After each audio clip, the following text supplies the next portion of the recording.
Welcome back to Outdoors with Larry Ray, brought to you proudly by Tennessee Wildlife Resource Agency, Barton Power Sports, Sportsman's Warehouse, and Best Care Home Services. Good Saturday morning to you, and welcome back to Outdoors with Larry Ray, the show that loves the outdoors, with co-host myself, John Gordon, and the incomparable Ron Wong.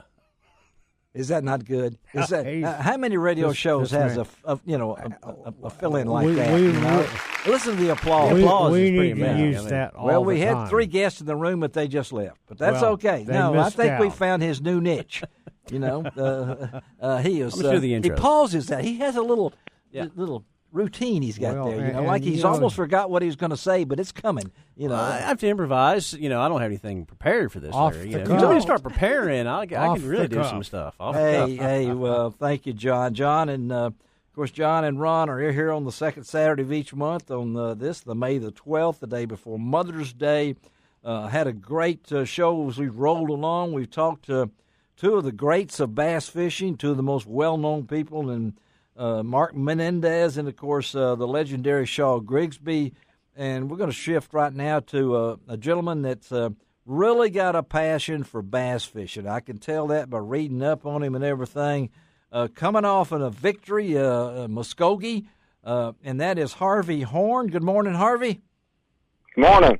Hey, buddy, tell our listeners a little bit, because I know that the win that you got at Muskogee, it was in the Bass Pro Shops Bassmaster Central Open on the Arkansas River back in mid to late April. What did this win do for you in your career?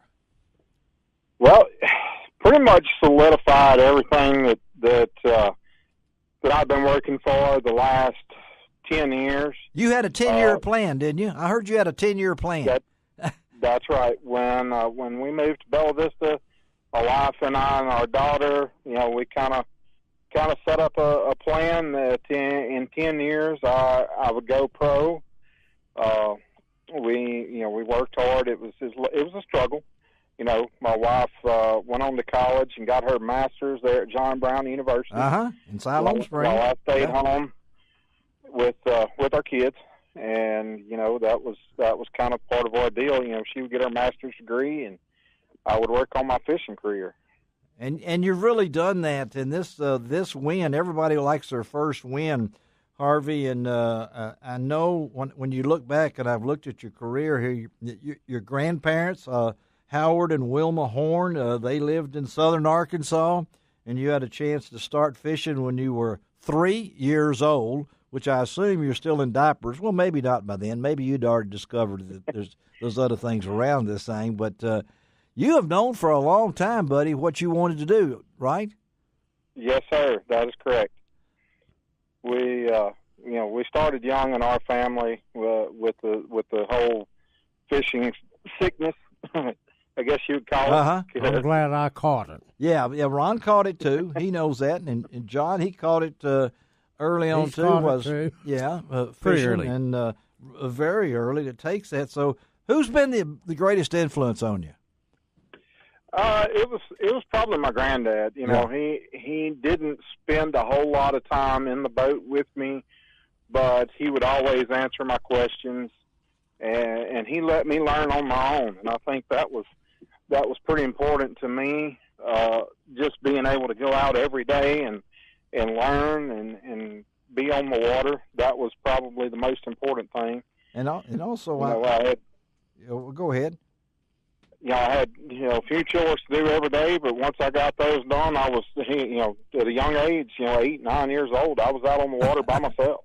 And that's kind of where, I started my learning curve, I guess you would say. And you also say that Ray Scott jump-started your career with a little advice that only Ray Scott could give? That's correct, sir. We were at Bass Pro Shop right after we moved to Bella Vista. It was actually even before my son was born. Uh-huh. And my wife asked Ray, he was signing autographs and selling his books, of course. We purchased one of his books, and she asked Ray, she said, if you had to give a young upstart angler any advice, what would you say? And Ray just looked at me and said, take your time. Take your time. Don't be in a hurry. Yeah, don't be in a hurry. And I think you've done that. You've paid your dues. Like most, started as a co-angler, right? Started, Small Bass Nation Club as a co-angler. Fished there for three years or so as a co-angler.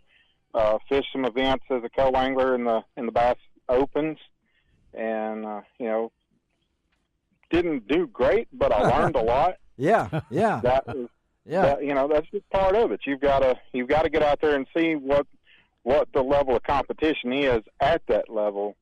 And last year I was able to make the jump over as a boater and did quite well. This is your second year as a boater, and to come in this tournament on of course, the Arkansas River. I'm familiar with Muskogee from my younger days and things along that line, and undoubtedly in the 3-day event, 15 fish, 52 pounds, 7 ounces. That's pretty good. That's pretty good. Harvey, it's late April during this tournament, and typically a lot of the bass have spawned already, and they're doing different things. Yeah. But is it because of this bipolar weather, I'd like to call it, that we've had earlier this year? Yeah. Hot, cold, really cold. Yeah. Lots of rain. How did it key you into saying, I'm going for the pre-spawn bass? Yeah. Mm-hmm. Well, the areas that I had fished in practice, I didn't see a lot of spawning activity. Uh-huh. And I just wasn't getting, very many bites at all during practice. As I've said in other interviews before, I usually don't even practice on the day before a tournament just to prevent possibly catching a fish that I'll need. Uh-huh. Well, I went out and I did catch 3 fish. Yes, you did. That I could have used at least one of them. Yeah. But I found a little bitty pond that I got bit, and I didn't set the hook. And it was a great big, probably 5.5, maybe 6 pound fish. She had a big black spot on her tail.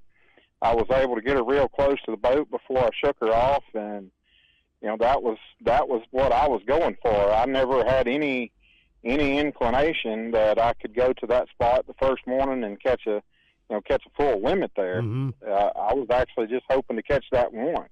Right, And that one place. That's the way my practice had been. If I catch that one big fish and maybe catch a couple more, I would just be able to maybe regain some points after Ross Barnett. Yeah, I went in there first thing that morning, and within 15 minutes, I had a 5-fish limit. Yeah, that's awesome. In 15 minutes, he had a 5-fish limit. Tell our listeners what were you using? Yeah, what were you using, them? Harvey? I was using a all-terrain tackle rock jig. Mm-hmm. It's something that's been around for a little while, but it's a new design that All Terrains came out with. It comes through the brush really well, and you can interchange to whatever style hook you want to put on it. And the hook that I was using was a pretty important part of the whole system. It's a new hook that Mike McClellan designed for Kamakatsu. Mm-hmm. It's the G-Finesse hybrid hook. Hybrid hook he had on that. A hybrid hook. And Gamba what do we come to now? Good. We got hybrid hooks now. Yep. And something in between a round bend and a extra wide gap. Is that what that is? That is right? correct. Okay, well, that's why I have Ron here. And all I know is you had I love this. See, I'm the man that loves, I would love to name the lures and colors. He was also using, listen to this, Ron. Of course, we've had Dean Rojas on the team, on the show. He was using a 5.5 Dean Rojas Fighting Frog. Absolutely. In the confusion, tilapia and some other color pattern. I can't even pronounce it. So if I can't pronounce the color pattern, what was it? Hematoma. That's a purple. That's what I get when I bruise my arm, right? A hematoma. That's right. That's exactly it. Yeah. So that's it. Well, you've already made my show, Harvey. Thank you for doing this. It's always I love to hear these kind of things. So what does this do? Now I know this qualifies you to move on to the Bass Pro Shops Bassmaster Opens Championship, October 18th and 20th at a location to be announced later. We think it's going to be at Ron Wong's Lake here in Memphis. We hadn't determined yet. Yeah, right. Yeah, but Works for me. So what's next for you? I'm actually this morning. I'm down here on the Red River, just south of Shreveport, Bossier. Yes. Doing a little scouting for the next Open, June 14th through 16th.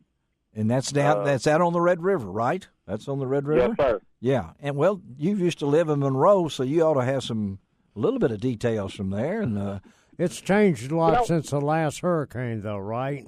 well, the last hurricane. What hadn't changed? Hurricanes are known to change things, you know. Well, Very true. So that's the next event. So you'll be on that. So you got a full schedule. I mean, you're ready to rock and roll. Well, we know you got a new boat, right? Yeah. Yeah. Skeeter ZX200. Have you already sold it? I mean, I have not. Okay. All right. Is it for sale, or are you going to keep it? Larry, I think you ought to buy it. I'm gonna sell it. Bella Vista Marine is our local skeeter dealer. There you go. Yeah. Well, I'm working with them and trying to find the right customer to take that new boat. And I've had one before. I know it's a great boat. It's a great boat. Yeah. Serve whoever buys it, wonderfully. Well, I know that Harvey, we appreciate you taking time before your next turn to be on Outdoors with Larry Ray. You live in a wonderful area up there, and you got a supportive wife. I can tell you that. What's that, Rhonda? That's your wife? Yes, sir. And so thank you for taking time to be with us, and we'll talk to you down the road. We got your number now, okay? Sounds good, sir. Y'all have a great day. All right, thank you, Harvey. All right, Harvey Horne. All right, let's take a break, come back, and close it out with one of the biggest events every year in the state of Tennessee, Wildlife Wilderness Week, going on at one of my favorite places, Pigeon Forge, Tennessee. And we're going to switch to Pigeon Forge. We're going to start the show in Paducah and finish it in Pigeon Forge. Be right back.